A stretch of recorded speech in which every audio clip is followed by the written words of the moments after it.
It's a bunch of crazy stories written by the Brothers Grimm. And now you're gonna learn all about them, listening to the Brothers Grimm. Students and scholars, friends and relations, welcome to the Brothers Grimm podcast, a thorough and academic exploration of the collected and sometimes very short stories published by the Brothers Grimm in the early 1800s in Germany, including today's tale, Story 86, The Fox and the Geese. My name is Phil. And my name is Mike. Mike, how are you now? Not too bad. Not too bad. How about yourself? I'm good. How was your New Year's? How were your holidays? Oh boy. I was pretty chill. Both sides of my family were coming down for dinner, and then they both came down with either the flu or something else. So my mom came down alone. I froze half the roast, and we had a nice, quiet Christmas. Oh, and because I have teenagers, New Year's Eve was Stranger Things finale. Oh, okay. Although we would have done that anyway. It's not like I would have been out partying. Yeah, I was in bed by, I think, 10 o'clock. Good job. I have a question. It might be a little bit personal. I love personal questions. Okay, good. Are you a church-going man? I am not. but my oldest is, which is really a weird situation we found ourselves in. Yeah, he did there's like a summer of service, almost like a day camp thing where they just do like volunteer projects for this UUC church here. Okay. And like met some people that were cool, and then like got excited about possibly doing mission trip, which they do in April vacation, and like started going to youth group, started going to service every Sunday. So now it's like we go out for coffee on Sunday mornings and play chess, and then I drop them off at church. I do grocery shopping, and then I pick them up after church. So I'm back in the like go on Christmas kind of thing. Which we did on Christmas Eve. It was nice service. Okay. But yeah, in general, not a churchy guy. Yeah, nor I dislike the church. I will say that. I dislike most things. Even though I wrote, conceptually, I like religion. True. You did write a book about Jesus. I did write, mostly about Judas. Oh, that's true. Yeah, I guess it was mostly about Judas. Take that, and Satan. So take that with whatever you want. But I felt that this tale might have had a little bit of religious overtones. We can explore that in a little bit and see what you think about that. Do you have a grade, though? I went with a B. This was like a nice middle of the road. Like didn't love it, but I didn't hate it either. It was nice and succinct and kind of silly. So yeah, I liked it. I didn't love it. Yeah, I gave it a B too. It's almost too short to really give a grade to, but I did really like one line in this half a page long story, which is just, I'm going to say now is, there is no mercy to be had. You must die.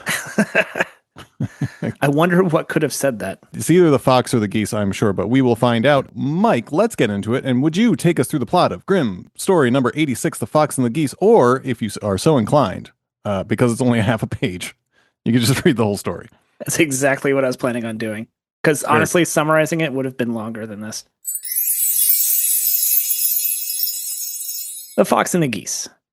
The fox once came to a meadow in which was a flock of fine, fat geese, at which he smiled and said, "I come in the nick of time.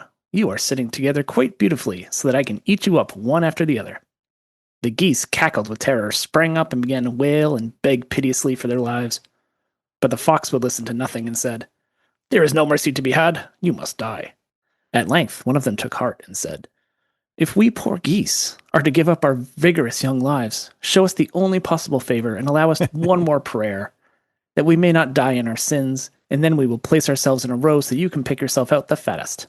"Yes," said the fox, "that is reasonable, and a pious request. Pray away, I will wait until you are done." Then the first began a good long prayer, forever saying, "Gah, gah." And as she would make no end, the second did not wait until her turn came, but also began, "Gah, gah." The third and fourth followed her, and soon they were all cackling together. When they have done praying, the story shall be continued further. But at present, they are still praying without stopping. The end.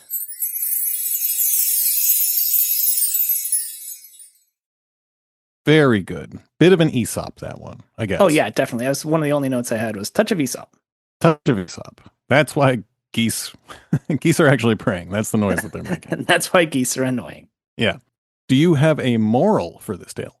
Do I have a moral? I went with don't trust your prey and don't be greedy. Okay. What about you? I had trouble kind of zoning in on what it was. I mean, I think they're going for be pious. Yeah. Which is a very Brothers Grimm thing to suggest. And I think don't trust, live young gentlemen who are rolling into your convent, rolling into the nunnery and being all like, "Oh, ladies, do you need a little eating up or a little oral oral pleasures?" I'd be happy to play in the Garden of Delight, and oral's fine. It's it doesn't screw up with your vows, I don't think. Oh, I just thought of another one. Okay. Along that same allegory, is the fox sapphic? And are they praying the gay away? Oh, yeah, could be. I'm pulling straws here, but I think that that's not the right phrase. I don't think you know what I mean. I think we're I'm projecting a straws. lot. Yeah, we're projecting a lot of gay sex onto this story, in which I don't think that there's a ton of gay sex, but there's not much else going on. There's not a lot else going on. You gotta find it somewhere. Okay. Fox and Geese. Here we go. Here we go. ATU type 227, by the way. Geese ask for respite for prayer. So pretty on the nose. I think. That sounds pretty specific. Yeah. This is one of those rare, like, there's literally no other thing. There's no other story that happens. This is just one thing. Last story of the first volume of the book. So Congratulations to us for getting through half, I guess, the first book, or the first, I guess, edition was split into 2 volumes. Yeah. And so this was the last story of the first volume, which kind of makes sense. Just a real quick story to fill out a page, but also kind of keep things a little pious and have no end. Yeah, and it ends on a cliffhanger. They're still out there honking away, going ga, ga, ga. But yeah, damn, we finished the first volume. Go us. Congrats to us, and congrats to our fans for sticking with us, even though it took us a while to record. Did you say our fans or our season. Fan? Our fans. I think we have 2. Could be. Although I saw Linda at New Year's Day, and she did not ask how the podcast is coming, so we might have lost. Okay, well, we'll have to send out an email to everyone and say, like, "Hey, we're back for 15 more stories." I had a question. Do you think these geese are nuns? I hadn't thought of any kind of allegorical thing, but it's an interesting way to think about it. Do you have a further interpretation there? Just that it was a bunch of vigorous young women.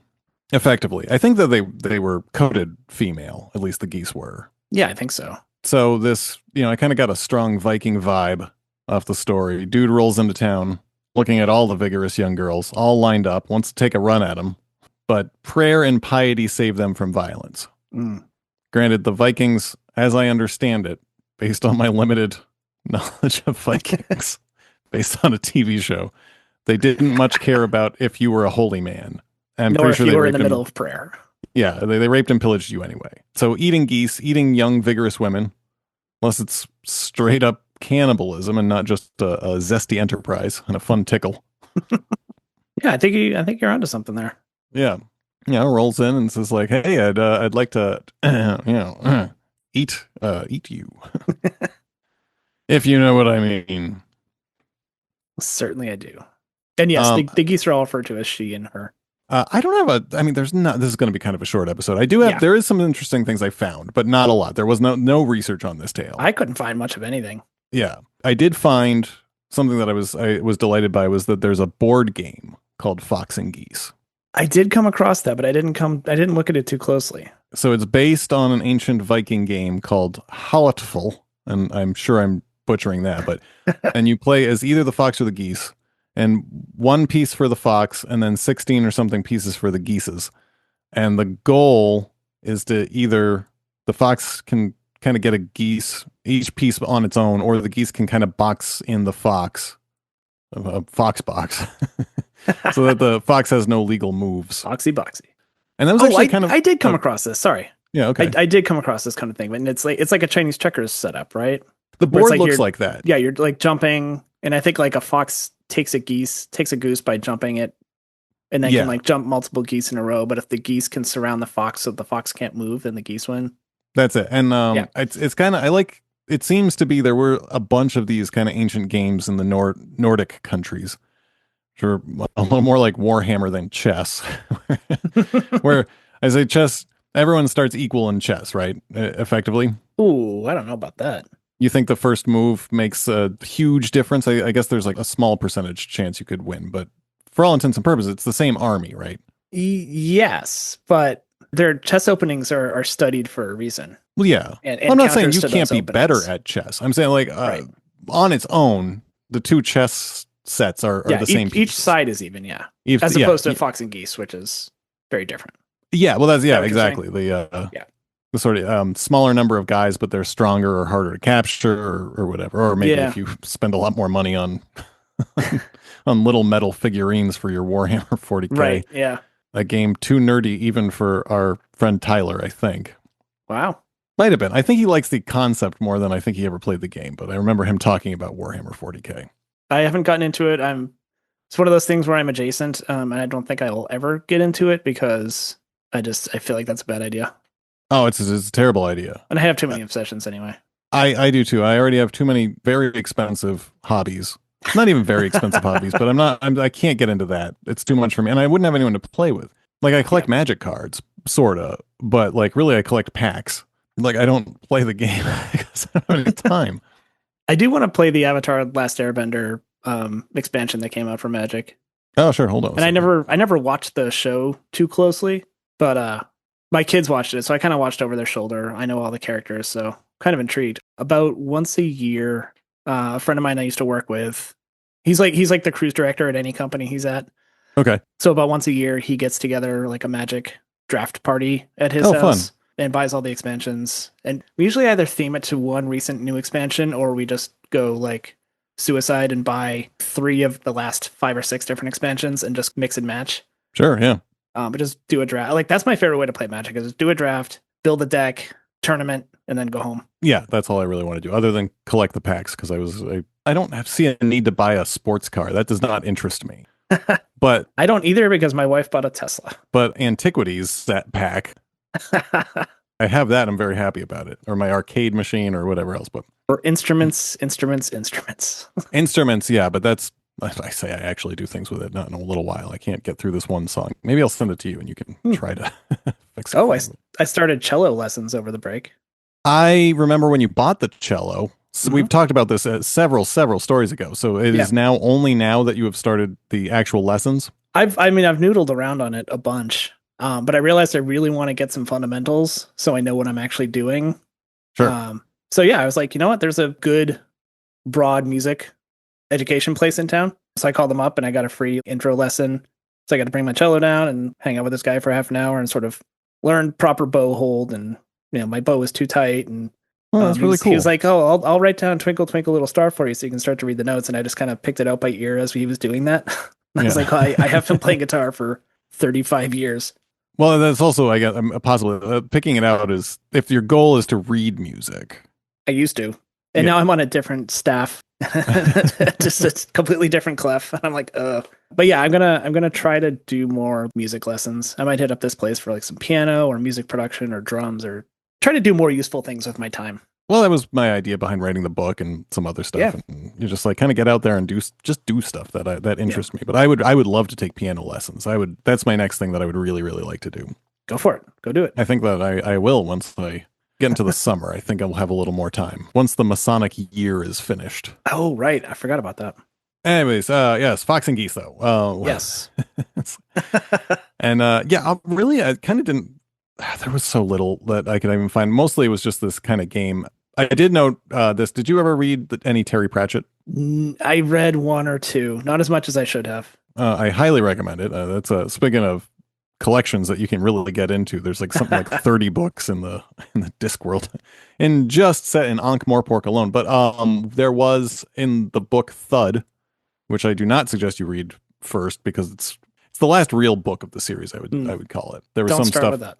Yeah, don't start with that, like, but I digress.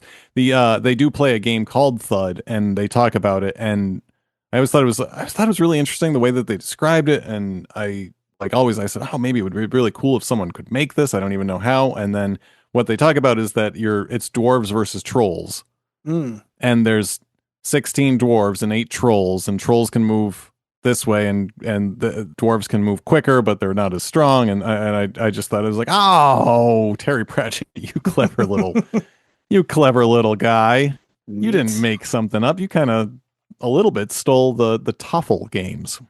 Holotoffle was the fox and geese, but Toffle in general. I think that just means table. And that's just all. That makes sense. Do you have any other notes? I don't. Okay. Pretty slim one. Do you have a pitch? I do. I don't have a pitch exactly. I have an elevator pitch. Oh, sure. Nuns hunting Viking men.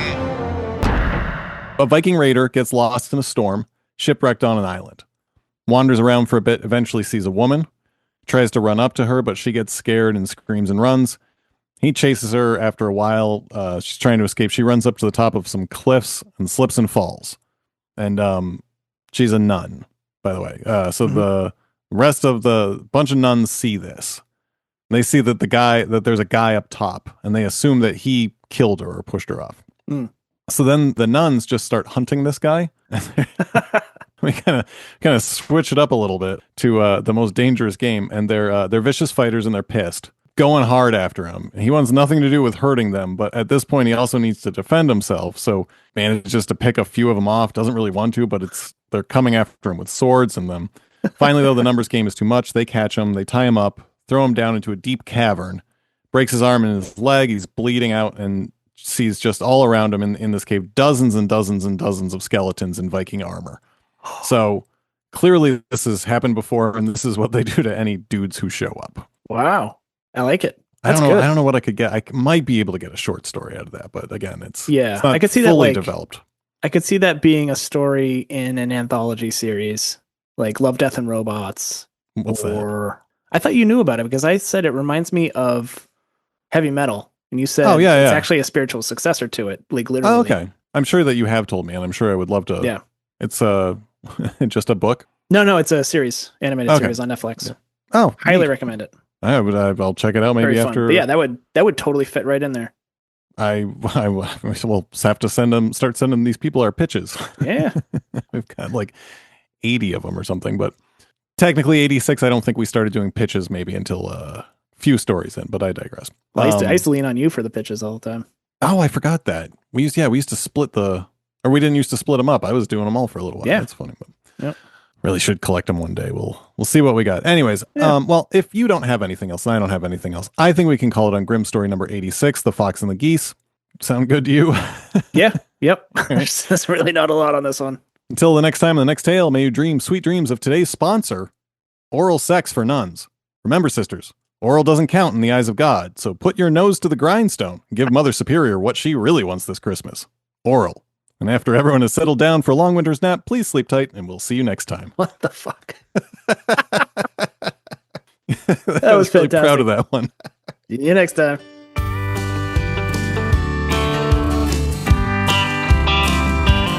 The Brothers Dim podcast is written by the Brothers Dim. Recording engineering is done by Mike, and sound editing and mastering by Phil. Brothers Dim podcasts are copyrighted by the Brothers Dim and available at brothersdim.com, on Blue Sky at Brothers Dim, and wherever you get your podcasts.